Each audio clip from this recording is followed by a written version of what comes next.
We have young, middle-aged, and elderly people within our congregation. Pastor Clark Phillips has been leading New St. Paul Missionary Baptist in Blytheville for 13 years now. In that time, he's seen firsthand the lack of access to something as simple as health care.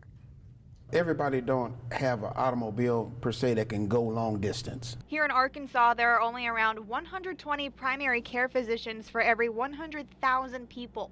And 2018 data shows less than 340 PCPs for all of Northeast Arkansas. Well, I believe there's a lot of outreach programs out there, but a lot of people are not getting the information. That's where the Delta Population Health Institute comes in. If you want to create a culture of health, you have to address the conditions where people live, learn, work, play, and grow.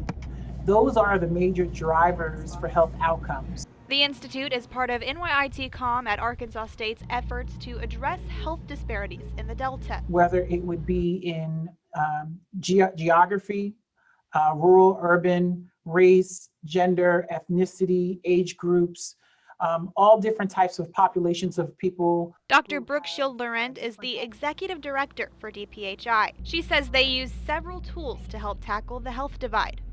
What DPHI exists to do is to leverage its institutional assets through education, policy, research, and community engagement to address those upstream factors that I just mentioned. One of their tools? The Delta Caravan, a mobile health unit that brings the doctor to the community. It was a blessing for everybody, the church and the community. Pastor Phillips took advantage of the caravan by hosting a COVID vaccine clinic at his church. But that's not all the caravan focuses on. Prior to the pandemic, health education and screening and preventive screening, preventive medicine is what we provide. Dr. Laurent says health education is one of the best ways to start closing the gap, and Pastor Philip agrees. Preventive maintenance is always the key. If people understand that our bodies is not meant to run the same way all its life. So far, the caravan has been invited to more than 25 cities in Region 8. When we do work with communities, it's usually an invitation. People invite us, and that's really important. People have to be ready for change. They have to be ready to consider other options to be healthy. But getting the doctor to the community is just one of many steps that must happen to make progress. When you're addressing health, it's not a one and done activity. You have to be, number one, committed. You have to establish relationship and over a very long period of time. Another thing DPHI is doing is putting students in these communities.